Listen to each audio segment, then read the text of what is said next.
Je suis Maït El Missani, je suis écrivaine égyptienne canadienne, je vis entre les deux pays. À présent, je suis au Caire, en fait, depuis février. Et donc, j'ai choisi de rester au Caire jusqu'à la fin de cet été. Je suis en train de suivre toutes les nouvelles sur la pandémie, évidemment. En arrivant, j'étais avec des amis, on a fait une belle croisière sur le Nil, des amis québécois qui visitaient pour la première fois. Et puis après leur départ, j'ai décidé de rester comme prévu jusqu'à la fin de l'été. J'étais curieuse de voir comment les gens vont réagir à la pandémie ici en Égypte et en même temps suivre les nouvelles du Canada. Au Canada, en fait, il y a un isolement, un confinement total. Les gens respectent à la lettre toutes les consignes données par le gouvernement. Ici, en Égypte, la situation est curieuse et différente. En fait, je constate tout de suite qu'il y a un groupe, une couche sociale, on va dire, qui respecte à la lettre les consignes et qui, dans un mode panique, décide de rester chez soi.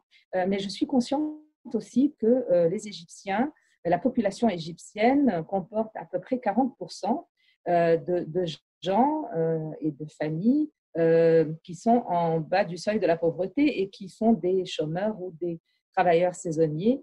Évidemment, c'est très, très difficile pour cette couche de suivre les consignes. Donc, les rues du Caire, on grouille encore avec les gens, mais en même temps, il y a pas mal de conscience de combien cette pandémie est en fait dangereuse et les gens prennent des précautions autant que possible d'hygiène, etc.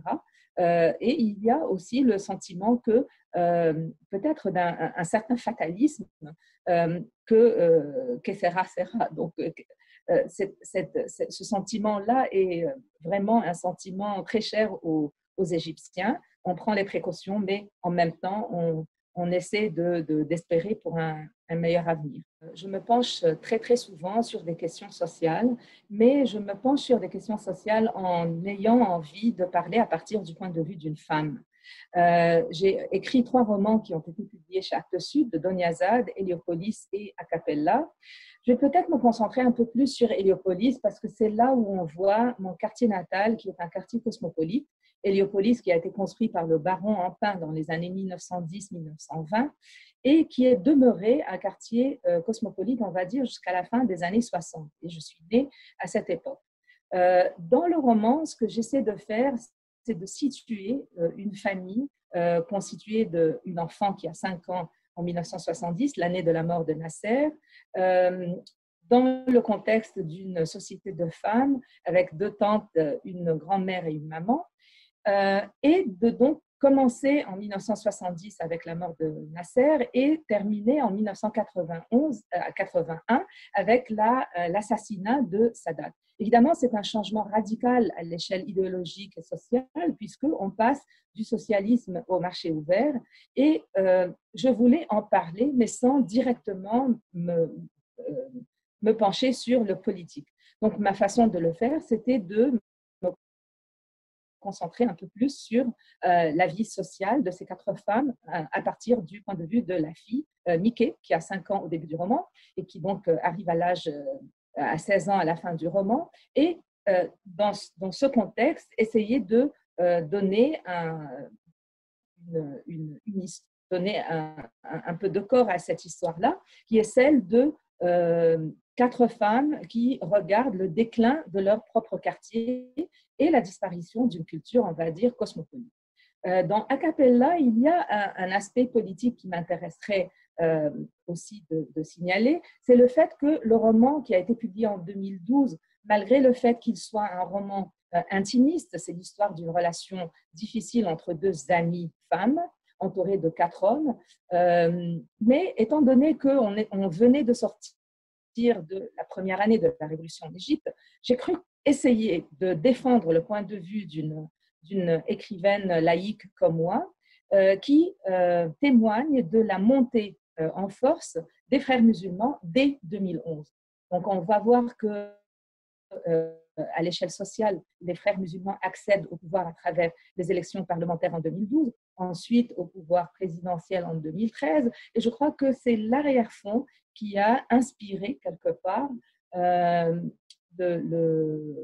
le contexte dans lequel vivent les 6 personnages du roman a cappella. Alors que ma façon d'intégrer le politique dans le roman, c'était de finalement me concentrer un peu plus sur la sexualité féminine. C'était un peu l'outil avec lequel j'essayais de me battre contre l'intégrisme qui touche nécessairement les libertés de tous, mais aussi les libertés des femmes.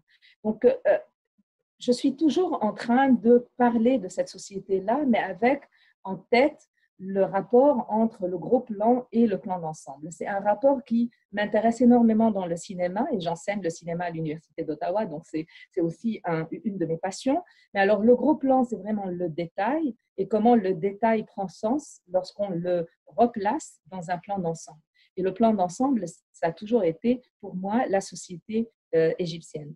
Évidemment, j'écris en arabe et mes romans sont traduits plus tard. J'essaie aussi de développer un rapport avec le lecteur français, francophone et canadien. Et dernièrement, j'ai publié un livre de chroniques qui s'appelle « Ceci n'est pas un paradis », dans lequel je parle un petit peu je pars de ma vie personnelle, évidemment, puisque ce sont des chroniques, pour parler de la société canadienne et égyptienne comme dans une sorte de miroir et essayer de critiquer aussi, c'est un peu le lot d'un écrivain, c'est d'être critique de ces sociétés, qu'elles soient dans une société comme la société égyptienne, un peu plus patriarcale et répressive, ou dans une société libérale comme la société canadienne. Donc c'était un peu ça, ma façon de voir les choses, c'est-à-dire ma façon de me placer par rapport au monde en tant qu'écrivaine, femme et aussi nomade quelque part. Un projet qui me tient à cœur et qui se développe au fil des mois prochains, c'est le lancement d'une première résidence d'écriture d'écrivains en Égypte.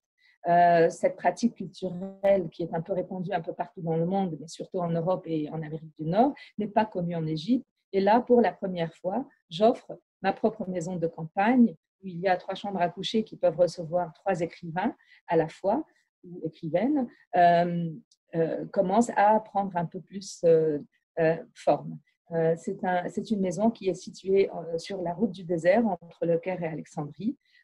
J'aimerais accueillir peut-être à partir de janvier 2021 des écrivains qui seront reçus pour un projet d'écriture, que ce soit dans le domaine du roman, de la poésie, du théâtre et même de la critique littéraire, cinématographique et du scénario. Tous ceux et celles qui touchent à l'écriture trouveront leur place dans cette maison pendant 4 semaines.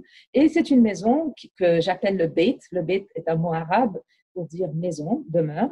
Beit Tel Messeni, qui contient également quelques 8000 livres. La moitié, ce sont des livres de mon propre père qui était réalisateur de films documentaires et l'autre moitié, c'est la bibliothèque du grand écrivain égyptien Edouard El-Kharrat. Donc, le Beit Tel Messeni sera peut-être lancé. J'aurais aimé lancer tout le projet en avril cette année, mais avec la pandémie, évidemment, je remets ça à janvier 2021 en espérant recevoir non seulement des auteurs égyptiens et arabes, mais aussi des auteurs de partout dans le monde.